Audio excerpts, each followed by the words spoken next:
All right, everybody, and welcome to the Red Eye Hour. This is episode 56. I titled it The Coming Home Coalition, and tonight I'm excited. We have a special guest, Mr. Thomas FreeMe, or Harold's last name, but you might know him as Thomas FreeMe. And we have our co host tonight, Ray, of course. And welcome, guys. Thomas, thanks for being a guest on the Red Eye Hour. We really appreciate it. I have a little Appreciate you having me. intro I'm going to kind of do for you to kind of introduce you to everyone that's watching.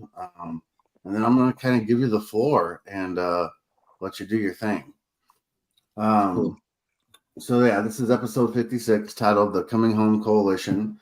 Our guest, like I mentioned, and he's going to go and tell you about his life in the streets, which eventually landed you incarcerated for 13 years. Is that correct? That's correct. And he will walk us through his journey in the American prison system and how this life changing experience turned into a metamorphosis that he will explain. Thomas is got out in 2016, is now a free man, and he has a nationally recognized podcast called the Thomas FreeMe Show. He's also the founder of the Coming Home Coalition, an amazing organization for instilling hope back into the community and working with individuals that have been recently released from prison and trying to integrate them back into society. He's also writing a book. Are you done with your book or you're currently writing it? No, my book is published. I published it on my birthday this past August. Okay, and so he is the author also of the book called The Power of a Positive Mindset. Amen. And that being said, Thomas, I will give you the floor, and you can start your story. And we might have questions that we might ask you while you're talking, and I'll try to keep track of the comment section as well. But the floor is yours, my friend. Well, good evening, everybody, and thank you. Thank you for that intro, man, and thank you for having me on your show. I really appreciate coming out on other people's shows and extending grace my story and just interacting with different human beings, man, and having different conversations. For me, that's what it's about. It's like when I see somebody, my first thought is like, wow, what have they been through? What do they know? And that's just the person that I've, as you said, metamorphed into, and it it just all started as a kid, man. I was a kid who was born into a tired family. I was not planned for, and my parents were already in their mid 40s, impoverished, struggling. My father was a womanizer. My mom was constantly running after him. He was pretty much done with her at the time. Mm-hmm. She actually tried to abort me at 8 months old by jumping on chairs. Just because she was just done with me already. I haven't even got here, and she was already tired of me. So Wow. this is kind of the environment that I came into. Where you from? Right out here in Tampa, right north of Tampa, Florida, Right on. Okay. Pasco County. Pasco County. So it was that, and I was just kind of left to my own, regard. Even as a kid, I was always fighting for attention, fighting for respect. All my elders were just blaming me for everything because I was just the new kid or whatever. So I caught a lot of the frustrations and things of that nature. I remember one time in particular, I was young, man. I was like 6, 7 years old, and my father, for the first time, invited me to go somewhere with him. So we go, and he's actually going to get a piece of jewelry, and he wanted my thoughts on it. At least this is what I perceived as a child. So we go there, and he's looking at this one ring in particular, and I tell him, yeah, I like it. That's a nice ring. It was a ring of a lion's head, full face with diamonds in his eyes. And it was back then, in the early 80s, late 70s, early 80s. Remember Nugget? The Nugget was the style. Everything was Nugget, Nugget rings, all Nugget bracelets. Right.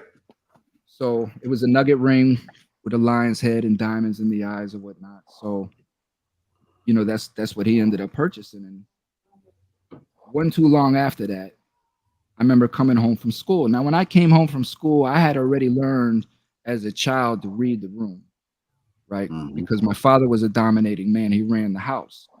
So everything was set to his tempo. And if my father had a bad day, then everybody in the house had a bad day. And as a child, I could learn how to read that coming home. If people were quiet and they were in their rooms, then okay, I'm just going to be quiet and go to my room. But if people were out and they were talking and functioning, okay, everything's cool. So this one particular day, I come home and they're all sitting around in the kitchen, like everybody's waiting on me to come home. So I walk in and I'm, and my stepsister, she kind of just bolts to her room, looking at me like this here. So I go to the kitchen. I'm like, well, what's, hey. And my father right away asked me, says, where's my ring? Like, what ring? And he's like, the ring that I took you with, to go purchase. He's like, where is it? I'm like, I don't know, Pops, So this went on for a minute. And of course, I have no idea what's going on, what happened to the ring. And my brother, who's 8 years older than me, was sitting there at the kitchen table, quiet and all this. So my father had asked me again, and I told him at this time. Now I'm crying now. You know what I mean? So my father, when he asked me this again, I lied, right? Because I didn't know what I done told him. I don't know nothing about the ring. And now I don't know what else to do. So now I lied to him and tell him, that I threw the ring in the sewer out in front of the house when I was out there playing with my friends and whatnot. So we go out there and my brother's tailing behind, and he jumps down in the sewer. And, at the time, my brother's like 12, 13, 14. So he jumps down in the sewer and he's going through. And of course, there's no ring down there. And all my friends and stuff are like all the little block kids are just hanging out there and whatnot. So, I mean, my dad proceeded to beat my behind in front of all my friends and whatnot, and took me into the house, my brother again in tail, and went in and started throwing all my toys away, all of these things, trying to get me to tell them where the ring was at. Of course, I don't have no answers. So after all of that, all my toys are gone. I just got my butt whooped in front of all my friends, embarrassed and all that. I'm sitting in this room by myself. My father comes in later. He sits down. He looks at me and he just tells me, I believe you. And then he just got up and left. And that kind of always just resonated and stuck with me. And it just led into a life of just feeling unwanted and not really appreciated or didn't know what my place was. And around the age of 13, I started breaking into homes, started breaking into people's houses. And I just got to the point that, I really don't even know. I've reflected on what made me do the things that I was doing as a child. And it was just that the only thing I can account for is that I would just wanted somebody to notice me. Right. Somebody to see me, and I'm breaking into houses. And it got to the point to where I didn't even care if people were in the home or not. And I'm 13, moving on 14 at this time. And what I'm doing is I'm taking all these people's stuff and I'm going back to my house and I'm hiding it all in my room. Man, I got ninja swords, I got guns, I got shurikens, I got big Nintendo games with all the control. I mean, I got a whole slew of stuff in my room. Yeah. Were you doing this by yourself or like with your friends? By myself. Okay. By myself. I would be doing this. Because I was going to say, when you were saying like you don't know why you're doing it, I was thinking maybe, I remember influence. Like, with your friends wanting to fit in, like you don't want to be looked at as a punk, or you know what I mean? So like sometimes we make terrible decisions because we want to fit in, you know. But you were 13. Absolutely. That was your hustle. Was the break in? Well, it was. I don't know if it was so much as a hustle because I wasn't really doing anything with it. It was just the sense as I was tired of not having anything, you know, and me playing. How it all started was it was a little kid named Mike, and it was at the bus stop, right? And Mike and I were going to school together, and he would brag about all his Nintendo games every day, about all these games that he had. And I had one game, and I was tired of playing this game. When I would ask for games, there's no money. So that is really where it started. I just broke into his house and took all his games and his controllers and stuff. And I went back and skip, this is all skipping school because my parents would go to work. So when they go to work, I'd act like I'm going to the bus stop. They go to work. I'm hiding from the bus. And then I got the full day to myself, you know. And then how I ended up getting caught was I was going to high school. I was just started this high school. And these were the kids that I was breaking into the houses around the community or whatnot. And the last house that I broke into, because by this time now I'm going straight to the parents' room.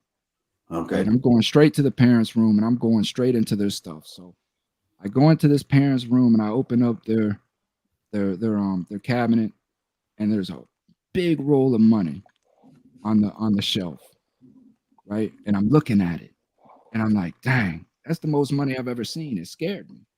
So I'm like, dang, this is serious now. Never mind all the guns and stuff that I got before, but now I'm seeing this big money and I'm like, this is serious. So my first thought was, I'm only going to take half of it and I'm going to leave the other half because then they're going to probably blame the kids. This is how I was thinking as a child. Right. I'd sit there and say, I'm only going to take half because then they're going to think that the kids took only half the money because a burglar would take all the money. Why would a burglar only take half the money? So this is what I'm thinking. But then I'm like, nah, you know what? I took the whole damn thing. So I take the thing. I don't even go through the rest of the house. I leave. I go straight back to the house, and it's a homeboy of mine at the time that I was kicking it with. It's his birthday. So at this time, you could still actually call the high school, man, and act like you're a family member. You call psychology and you act like you're a family member and you're like, man, we got something serious going on with the family. I need to talk to, at the time we'll call him Rich. So I'm like, I need to talk to Rich. And so they go and they get Rich to the phone.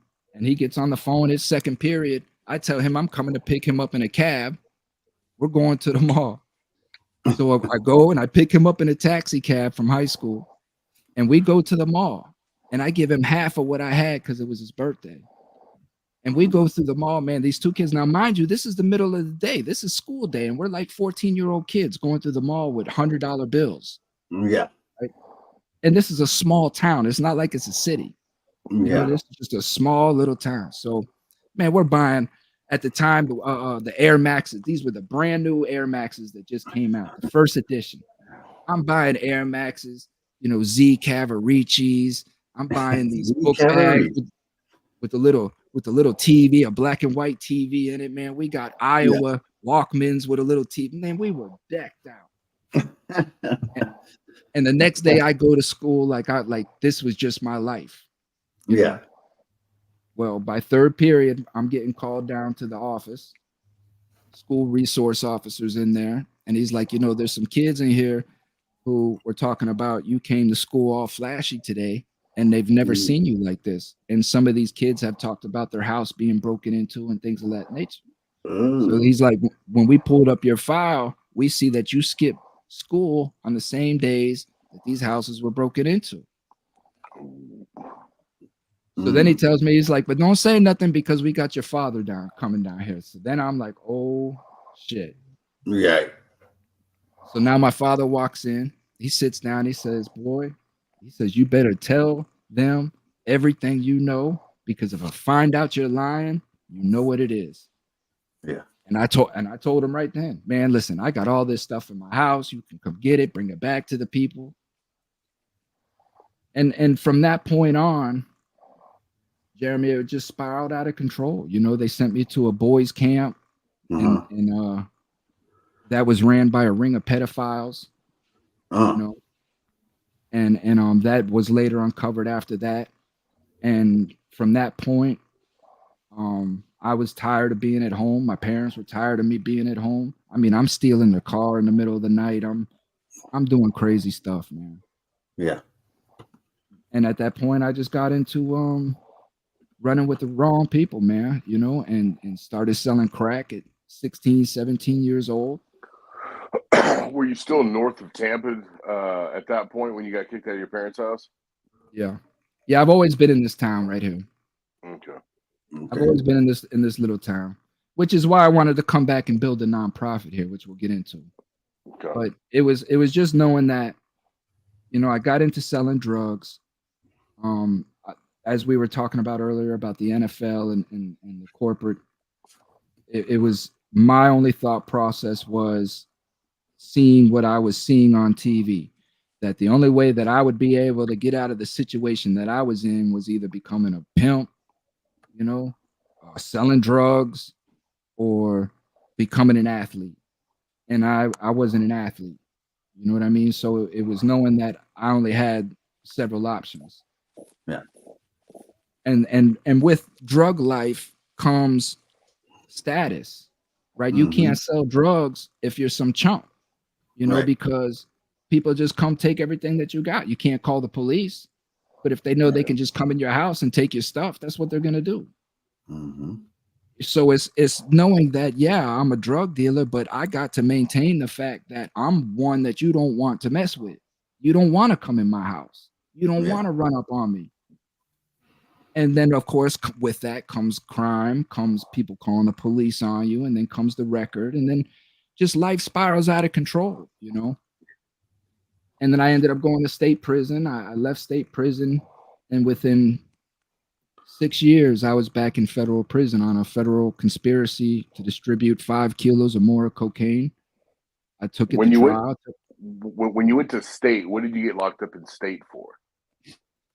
So that was influential, Okay. right? This was an incident where I was with a partner of mine, and we're driving around in my mom's Firebird Mhm. V8, and of course there's no gas because the thing was a gas hog. And so we just happened to be by somebody's house that had owed me a couple little dollars. So my partner's like, man, we're over here by, they called him Popeyes. So it's like, man, we're over here by Popeye's house, man. Stop over here and see if he's got that money for you. So I stop. I go up to the door, I knock on the door, and he opens the door, and I ask him about the money, and he ends up slamming the door in my face. Mm.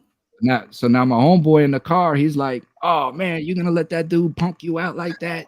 So what do? You know, I kick open the door, I go inside and you know, muscle him and take his wallet, and I go out the back door and I run out the back, and my dumb ass is sitting there waiting for my partner to come pick me up in the car. So I'm waiting, and I don't hear the car kicking off. And I'm like, man, what the hell? So I reach in my pocket to get a cigarette, and lo and behold, I got the car keys in my pocket. Oh. Damn. What can I do? I mean, it's my mother's car, right? So I got to Yeah. go back, you know. So as I'm walking back, you know, a cop's pulling up, he jumps on his radio, and I'm like, it's me. You don't even have to call nobody. I'm the one, blah, blah, blah.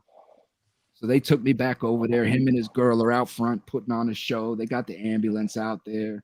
He's acting like he's punch drunk and all this stuff, you know. And it's so they ended up giving me.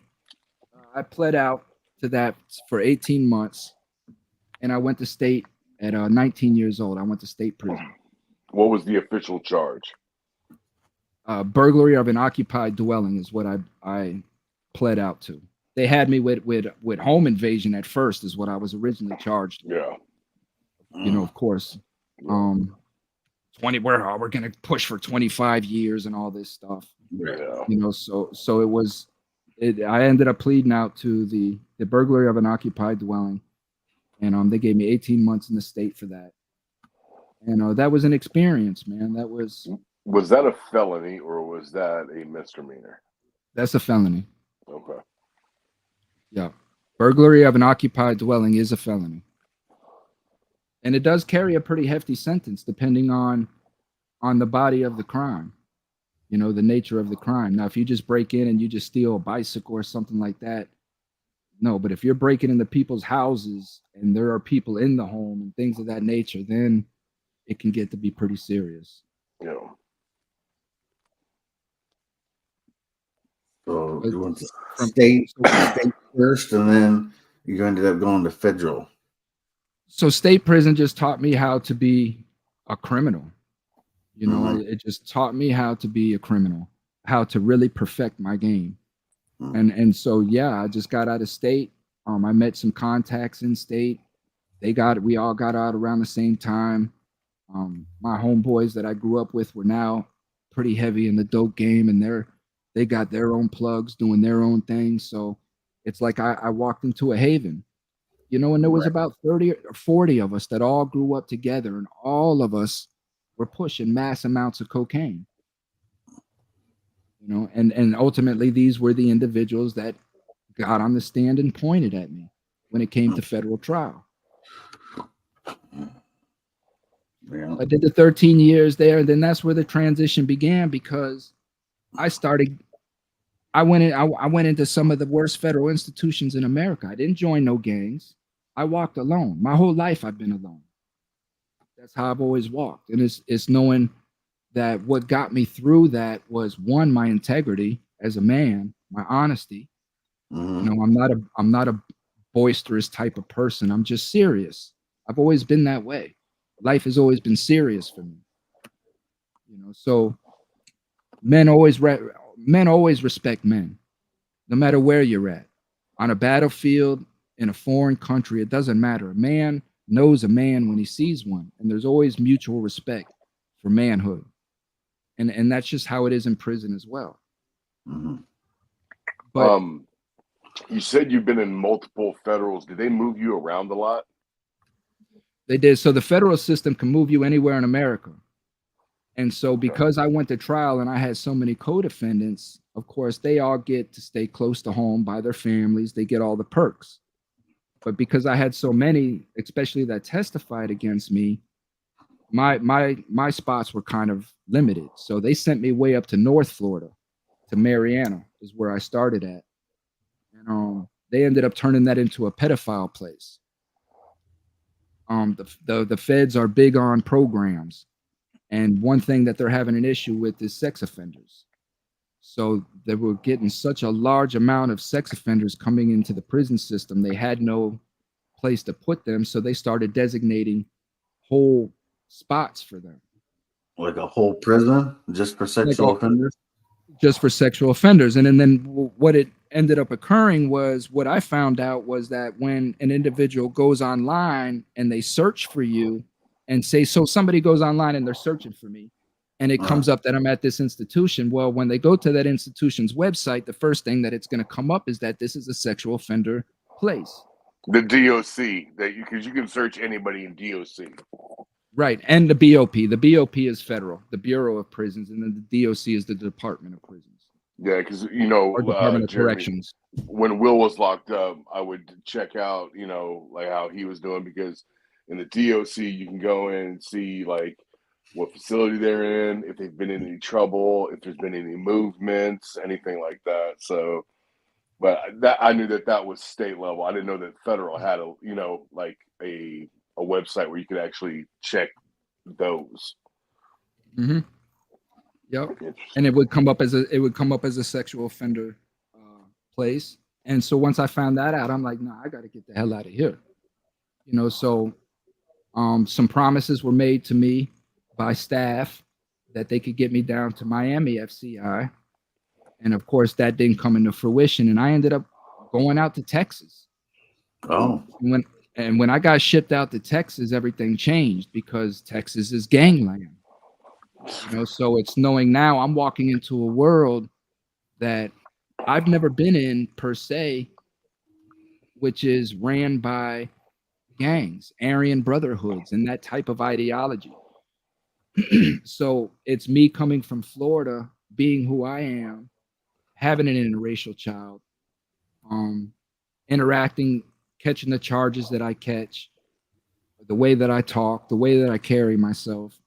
It's Mm-hmm. knowing now that I'm coming into a spot with all of these white boys who are anti that, and so conflict occurred, and what ended up occurring was conflict after conflict after conflict until I ended up landing in one of the worst federal prisons in America, which is bloody Beaumont complex out there in Beaumont, Texas. Bloody Beaumont. And then from that point, I ended up doing shoe time, and now I'm in solitary confinement, which for those that don't know what that is, that's prison inside of prison. Like they actually come on the prison yard and handcuff you and take you into a jail and process you and put you in solitary confinement, which is prison inside of prison. No So, yard, no nothing. nope. And the only time that you get you're locked down 23 hours a day. You come out for 1 hour, which is into a small little maybe 9x12 bird cage, and you get to walk around in a circle for an hour, and then you get to go back in. Right. And very rarely do you get any sunlight because they got 20-foot walls surrounding it, and then they'll have like the chain fence over on the top. So you're not really getting no sunlight. You're locked in a cell by yourself for 23 hours a day with nothing but some boxers in a bed. No food, no lockers. No You're totally Is there light? You get the small little windows. You can tell when it's daytime and nighttime, and then you get the light because you have a window in your door, so you get the light coming in from the hallway, and that's it. You have some solitaries, you have control of your light, and some the light is actually on the outside where the guard has control. But they kind of did away with that because of the torture that the guards would be doing to the inmates when they have control of the lights. So I mean, some of those horrific. I mean, I still have dreams about things that occurred back in solitary confinement. People would hang themselves. They would torture themselves. They would mutilate themselves. They would sit there and beat their heads against the wall all day, all night. You would just hear that steady thumping against the wall, and people lose their minds back there. Yeah. Or people find themselves. And I found myself, and it was just. Well, that was my next question: is how did you get through solitary confinement? It was asking myself how the hell did I get here? I mean, like I'm in my mid-30s now. I still got a long stretch. I left my only child. I left at 6 months old. You know what I mean? And it's like, how did I get here? Because even as a child, I never wanted to be a bad kid. I just wanted somebody to love me. At the end of the day, that's all it was I just wanted somebody to love me to where I felt it. Not them just telling me, "Oh, honey, we love you." No. In a way that I feel it. Right. You know what I mean? Mm-hmm. And that spiraled me into where I was at. And it was just revelations in my life simply by just asking that question as to how. I started questioning myself. I started questioning my actions and what I was doing, and telling myself, well, Thomas, if you want to be a good guy and you want to be a good person, good people don't act this way. So let's stop saying that you're a good person, and let's start calling it what it really is, which is you are a bad person. You are everything that these people say that you are, and you're fighting against trying to deny it, and you try to prove to people that you're not. But at the end of the day, you steal, you lie, you manipulate, you sell drugs, you sell poison to your own people in your community. What good guy does that? And it was just me questioning all my actions and all my thoughts, and where it led me to. And it was that realization, amongst spiritual revelations, that at the end of the day, it came to my realization that we're creators. We've been told that we're creators. So once you come into the understanding that we are creators, then you start to understand that, well, if we're creators, then we create everything around us, whether we know it or not. And everything is created through our thoughts, which our thoughts then lead into actions if unchecked. And then those actions lead into reactions, which can then cause toxicity and chaos. So it's understanding that, you know, if you don't like your life, then take a look at how you're creating it, because you're creating this life. And that changed everything for me. That reminds me of a saying that I kind of always think about. It's come up in my life, but it's just a simple quote, and I don't know who said it, but it goes, "Nothing changes if nothing changes." And then And it's that's exactly it though, Jeremy. And that's because without chaos and conflict, you can never learn. Right? mhm, We have to have chaos and conflict. And understanding that right there is kind of what enabled me to forgive who I was and what I've done. And understanding that that chaos had to occur in my life for me to understand truly who I am. You know, all of these things had to occur for me to come to the revelations of what I did and who I am and where I'm going and what my purpose is. So yeah, I always say conflict is good, chaos is good. We want to avoid it, you know, because it hurts and and bad things can stem from it, but don't be ashamed of it and don't hide from it, you know, run into it. Get it out of the way. right, And that's what a lot of us do, especially here in America, is we run away from a lot of problems. We like to hide our head from them or make excuses for them, and they don't go anywhere. They're there, you know. yeah. So that was all part of your metamorphosis, right? When you had that time to sit there and what you just explained to us and ask the questions why and do some deep reflecting, right? That's Um, that's that's why I say that a reformed, and I always put emphasis on the word reformed. When a reformed individual is coming out of incarceration, he potentially could be one of the greatest human beings out there because he has that element of time, right? That reformation comes from time. It comes from proper use of time. mhm, And when you give a human being nothing but time to process and think, man, he can create some wonderful, wonderful things because he's not distracted by NFL, NBA, or or uh, relationships or anything of societal means. right. You're there primarily to focus on yourself. So for me, prison kind of became a monastery. I stopped looking, and this is a lot of what I talked to our mutual friend about, Tommy. You Yeah, know, because he's having a lot of issues, right? And right. it's like I tell him, brother, you have to stop thinking about where you're at and just start thinking about who you are. Because when you realize who you are, it doesn't matter where you're at because you are who you are no matter where you're at. And sometimes God places us in places to be who we are because he needs us there. The only reason why we think of prison the way that we do while we're in the inside is because we miss all of this material crap out here.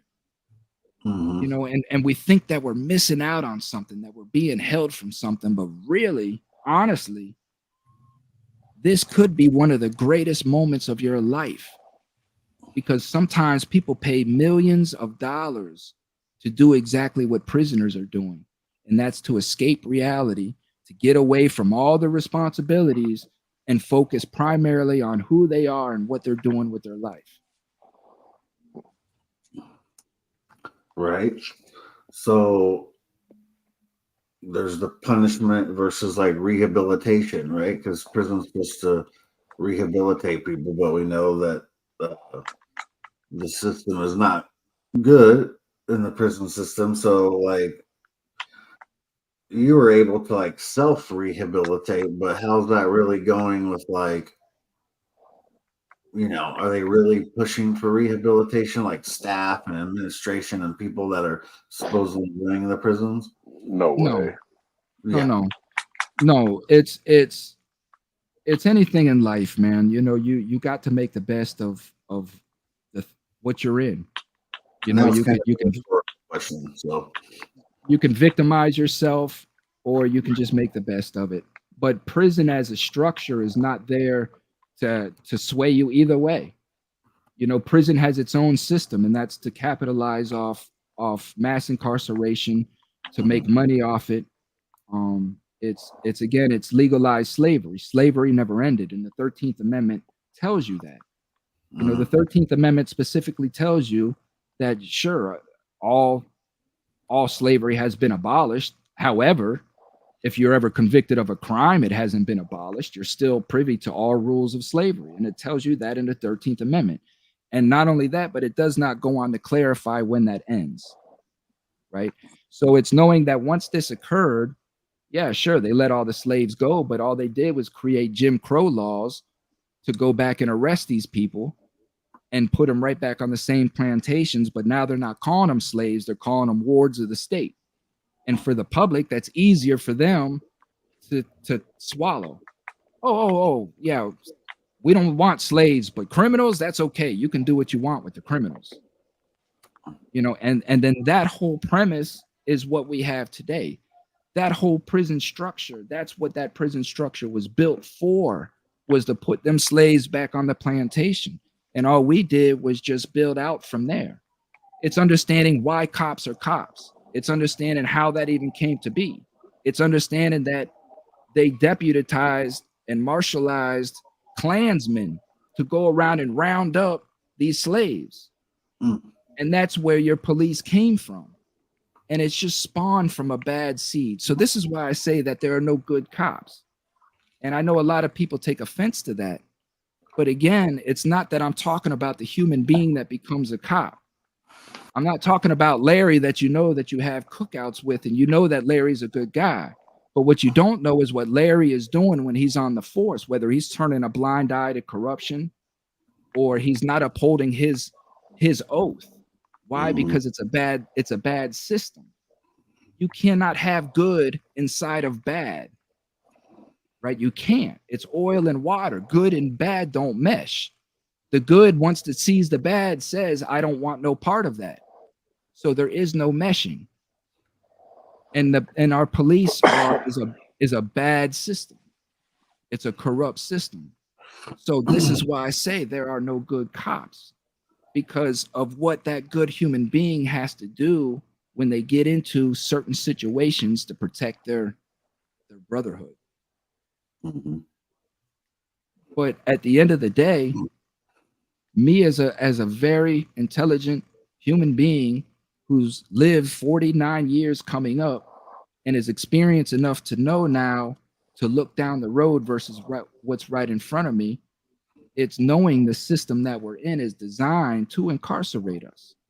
So it's knowing those pitfalls and making sure that each day I'm not doing anything reckless to come in contact with these pitfalls that are put in place to incarcerate us.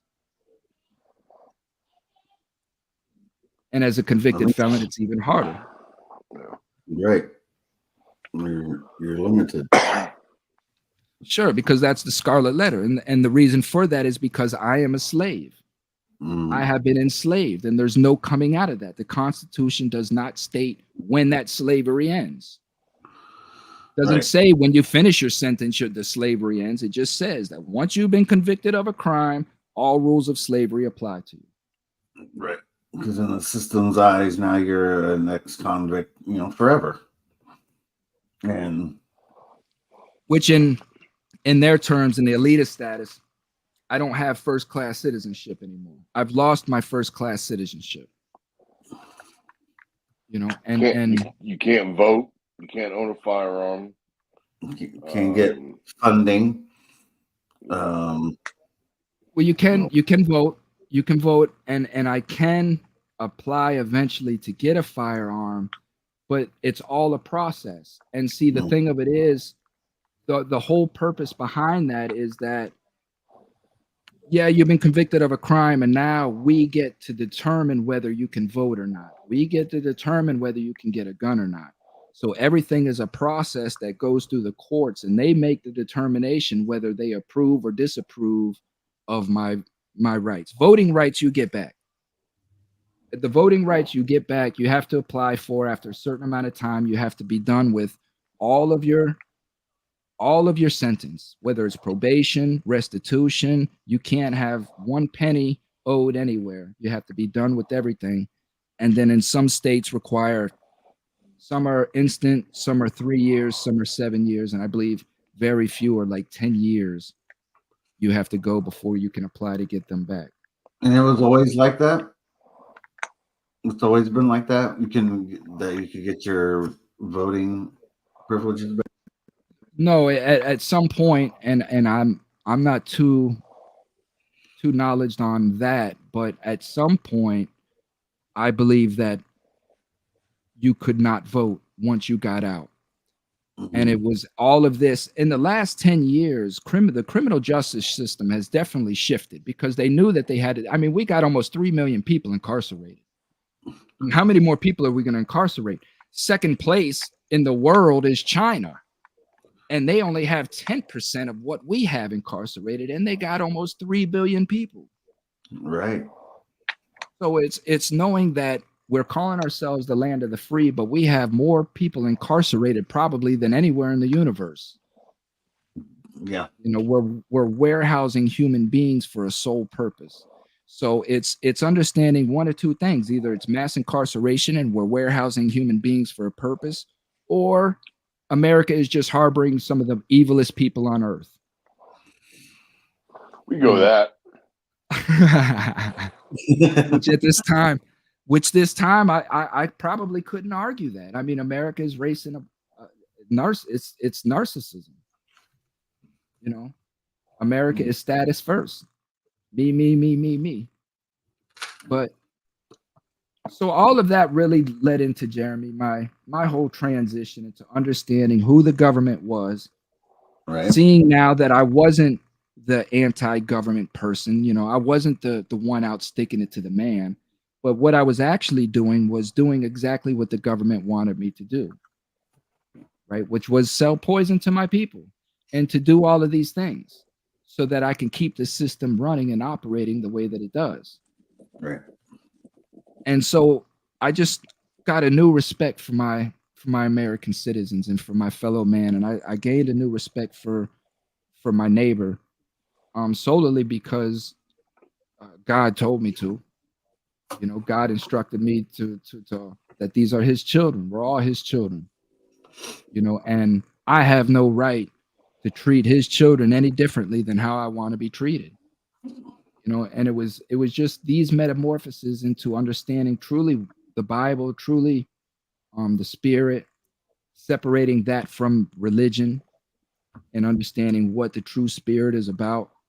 Understanding, again, it's like you're taking the truth out of something and you're throwing away the rest, you know, and it just led me to a different walk.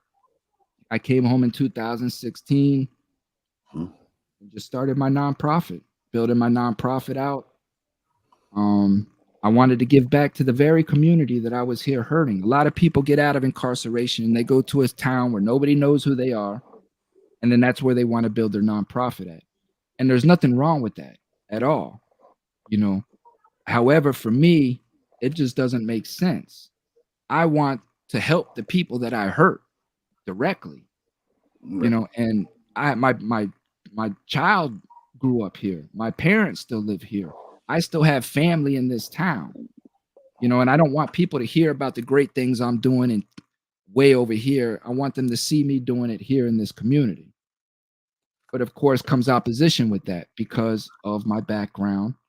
County won't work with me. They won't fund me. They won't do anything. They don't even extend any kind of courtesy as to what it is that I'm doing, which led into me creating my Etsy store and funding my own projects, Yeah. writing a book and providing many ways, because I'm not the type of person, Jeremy, that I just want people just to give me money.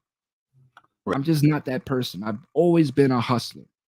I've always generated my own. Mhm. And that's what I'm going to do here. But what I do ask from the community, because this is a we problem, it's just not here in Pasco County, this is everywhere. This opioid addiction, fentanyl, you know, this meth, all of this stuff is in every community. So it's a Right. we thing. And the government's not doing anything about it because, again, they're capitalizing off it. Yeah. So it's knowing that we have to do it. And I just don't want people to give me money. But so what I do is I provide services, I provide things for them to support me through the Etsy shop, through Right. buying my book, sharing my book with somebody that may need to change their life or have a different thought process.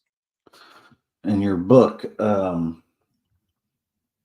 what was it? The power of The power of a power. positive mindset. Where can we find that at? So that's on Amazon. Okay. Anybody wants to find me anywhere or anything that I've produced, all you have to do is just Google my name, Thomas FreeMe, which you see on the screen. If you Mhm. Google that, everything I've done comes up. I make sure to tag my name in everything I do. We can put a And link in the description from the Amazon bookstore on okay, the video too. If Jeremy finds it, well, I could send it to him real quick too. right But on. um, that book is so important because there are so many individuals who want to change their life, but they don't want to go to counseling. They don't want to sit in front of some guy that knows absolutely nothing about them, telling them that they should think this way or do something this way. Right. And I was that person, but I wanted to be a good person. And if you want to be a good person, my book is the outline for that, because it just teaches you that it's okay, one, to be honest with yourself. First Mhm. and foremost, never lie to yourself. You're all you got. What you gonna lie to yourself for? So it's be honest with yourself. If you make a dick move, then just tell yourself, you know what? That was a dick move. Right. And then, because then what happens, Jeremy, is you got a choice now. Do I want to be a dick or not? Okay, if not, then the right thing to do would be to go apologize and own the fact that I done this. Right. So it's that type of accountability within. If you want to be a bad person, listen, we need bad people in the world, because without bad people, how would I know if I'm good? So I need bad people to know that I'm good. We need bad people. And if you want to be a bad person, cool. Just don't lie to yourself about it. Right. That's how I look at it. Yeah. Okay. Tell me about the Coming Home Coalition. So we talked about the book. It's on Amazon, which sounds amazing. How much is the book? Do you know? So the soft copy is $14.95. I believe you can read it for free, the ebook, and then the hard copy is $24.95. How much? It hasn't done $24.95. Okay. It hasn't done as well as I'd like, but again, I really haven't had time to market it, man. Getting into the Coming Home Coalition, I'm trying to build transitional housing out here for people. I'm trying to build sober living out here for people. Like, this county is so bad, the corruption is so bad, all the way up to the commissioners. They're just taking these people's money. And me building a nonprofit, I seen it. I was in the room with these county officials, listening to them talk, knowing that they're lying to my face with the greatest of ease, with a smile, and they want me to believe it. Right. And it's just like, I don't want no parts of that. I don't want no parts of politicians. I don't want no parts of these people, these dysfunctional human beings that have no experience in what it is that they're talking about, but yet they're decision makers in these things.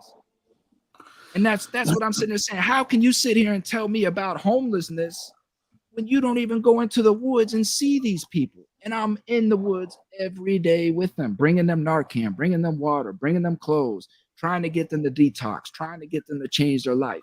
But yet you know what's best for them and I don't. Now make that make sense. Well, yeah, that's scary. That's why all the way up to Congress, you know what I'm saying? That's why they need terms, man. You got these people that are making decisions for our country that they're just you know, They're bootlickers. yeah. They're bootlickers. These are people, these are human beings who have been raised in their home. They've been coddled their whole life, right? They've been dressing in suits since they were 3. They go to school. They have these debate clubs. They have all of these. They're separated from the rest of the school. You know what I mean? It's these are protected people, if they even go to public school, and it's knowing that that's how they are their whole life. They're taught theatrics. They're taught drama. They're taught public speaking. These are people who are trained to become a politician. And at the end of the day, the blue class American, the real knit and grit American, we don't have time to get into politics because we're too busy trying to feed our family and just save our home And live, you know. yeah. And this is the divide. This is what we're getting into. We have these silk suit wearing mafia people up there thinking that they're the shot callers of everything, and they're making these rules and laws. Like we went back to a Jim Crow law here in Florida that come October they're going to start arresting public sleeping. If you're caught sleeping in public now, you can be arrested. And this so, is the same Jim Crow law from the early 1900s. And what do they think that is that? And what do they think that's going to do? Like help? Like I think that's They think it's going to keep downtown clean, and they think it's going to keep them, out of public's eye. That's what they want. That's what they want. And DeSantis even said it. We're not going to turn into San Francisco, meaning you're not going to make our streets look ugly, but you don't want to fix our problems. You're the one forcing us out on the street. But we don't. And then that's a whole other problem too, right? There's these organizations that get created in these big cities where homelessness is a problem, and they're supposed to be out here doing some of the work like you're doing, but they're supposed to they have funding, they get lots of money, and they're supposed to be creating homes and transitional homes and services so they can get better whatever they need. But then they're taking the money and pocketing it, and nothing's getting done.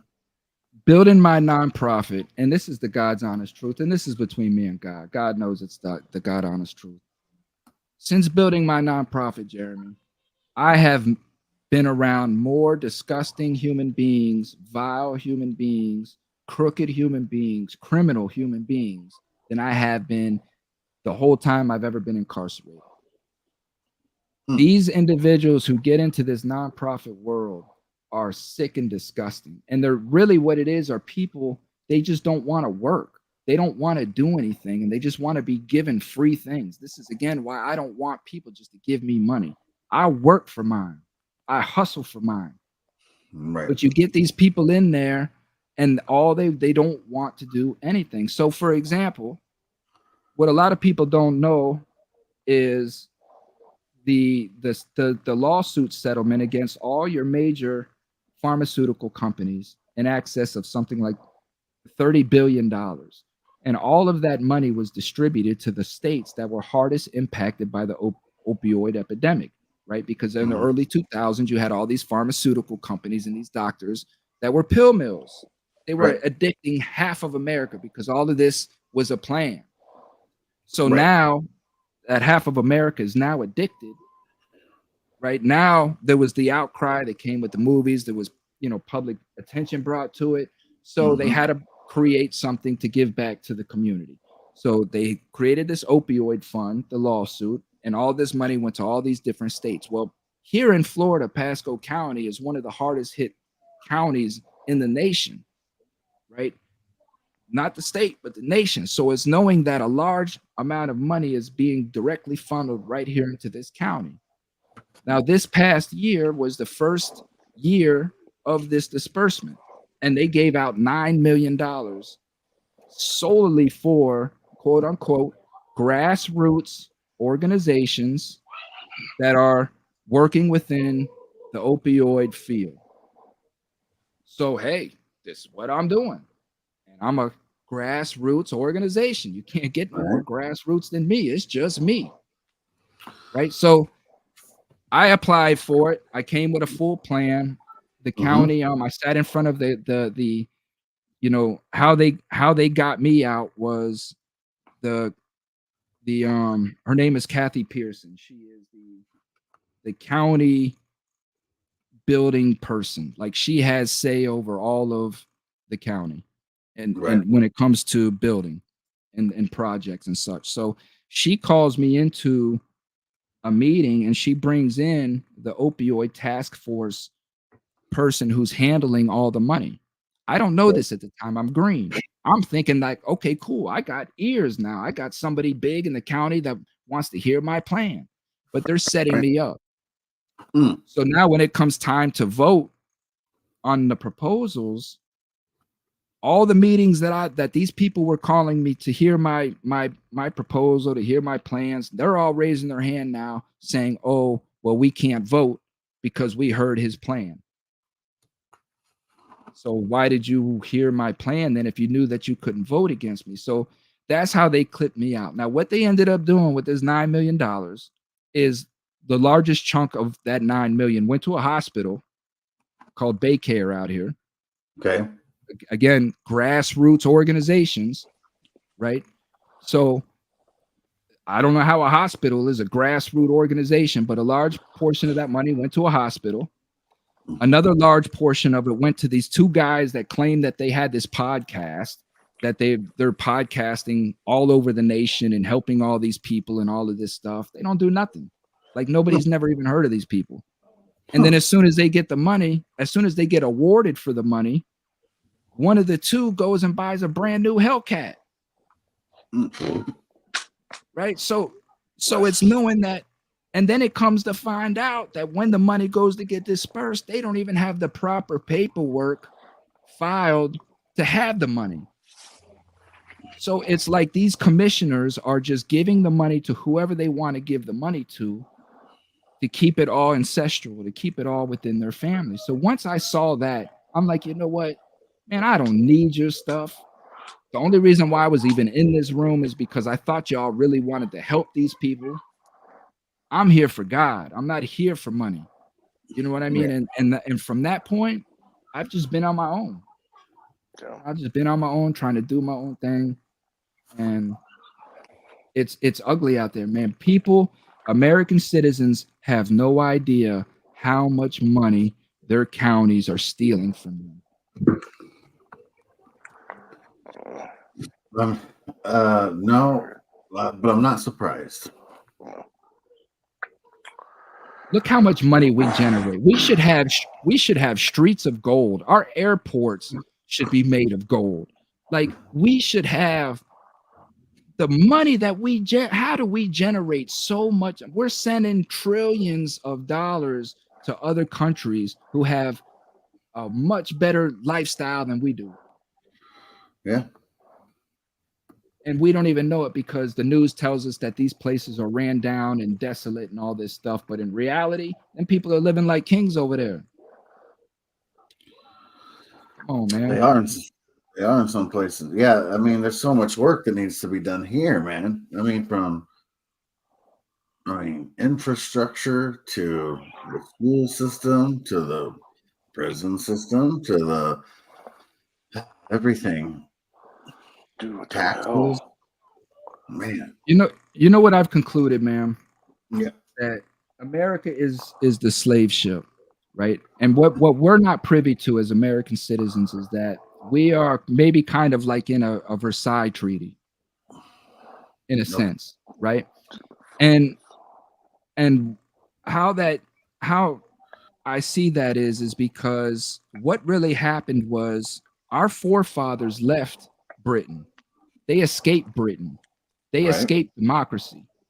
They escaped democracy to come here to build a republic for the people. And we went to war with Britain over that. And what happened? We beat Britain and we ran Britain out. Mhm. And so, does Britain stop at that point? No, of course Britain doesn't stop. So what does Britain do to retaliate against the hit that they just took from losing that battle? They know that they can't invade us. It's too late. We've already sunk in, we're locked in, we've already got mass production of guns going, the resources here are unlimited. It's too late to invade us anymore. So how can we now invade America without setting foot on land? Right? And it's understanding that that comes through our monetary system. Control the money, you control the people. Right. This is how our presidents were assassinated, because they wanted to stick to the gold standard and Britain wanted to come in with the credit, with the debt. Yeah.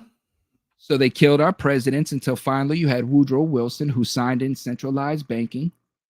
The first Right. Bank of Philadelphia was built, which was the first centralized bank. It was the first European bank on American soil. And now every bank is European. So Right. now we are now controlled by Britain, which leads to why they take the pledge out of school. People think it's because of God. It's not because of God. It's because in that pledge, you're pledging to a republic. You're not pledging to a democracy. And we can't call ourselves a democracy if you're pledging to a republic. So we got to remove that. Right. And we are where we are, brother.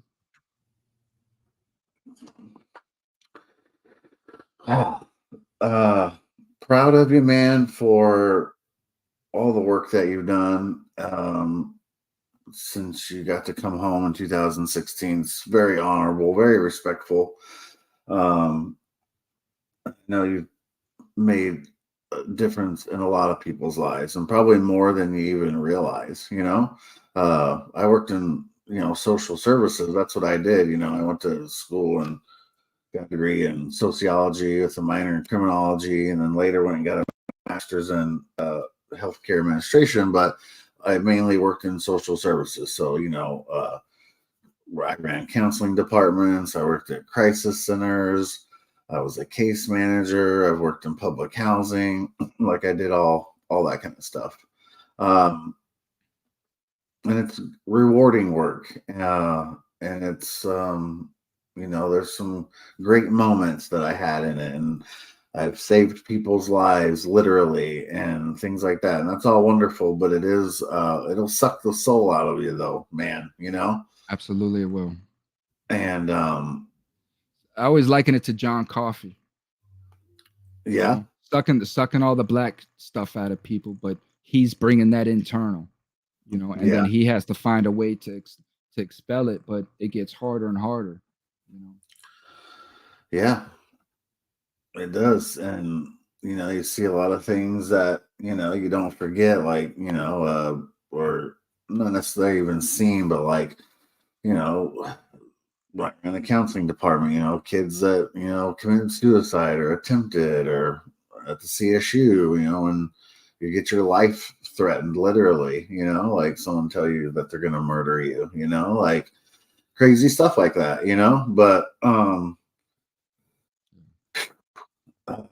but it's you're doing good work, man. And I know you got a team with you though, with that Coming Home Coalition when I was on your website, right? Yeah. Well, I have to redo my website again. A lot of those didn't they just weren't who they said that they were, Oh, So okay. that's a lot of what you deal with, people that Yeah. talk a big game, but at the end of the day, their feet don't move, So Right.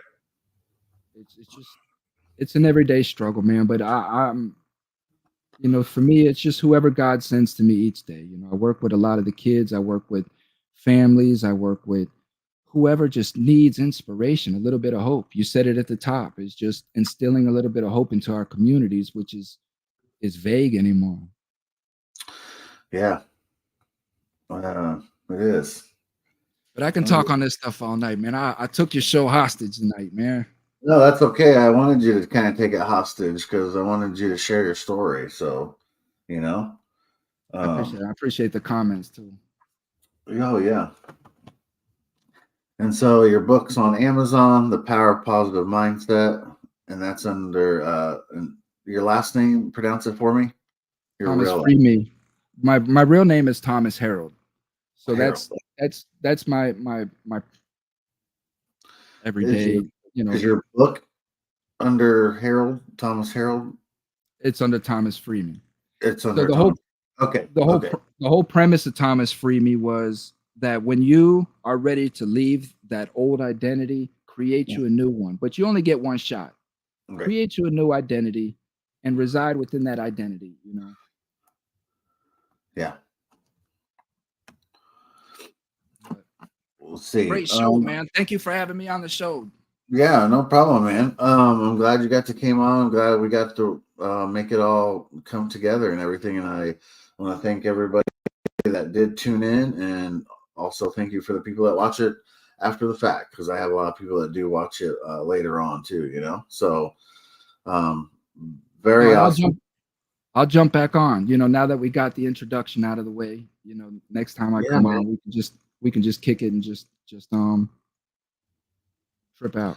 Yeah, for sure, man. And it's easy with StreamYard, like it makes it very easy. But again, man, thank you so much for coming on to the Red Eye Hour. I really appreciate it and sharing your story with us.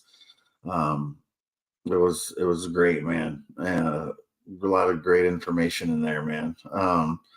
And keep doing what you're doing, because you're doing great things, Amen.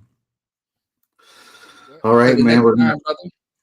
All right, we're gonna wrap it up. Thank you, everybody, for joining the Red Eye Hour. Y'all have a great weekend, and we will see you next Friday. Thomas, thanks again, man, and we'll talk soon. Thank you. Y'all be safe, man.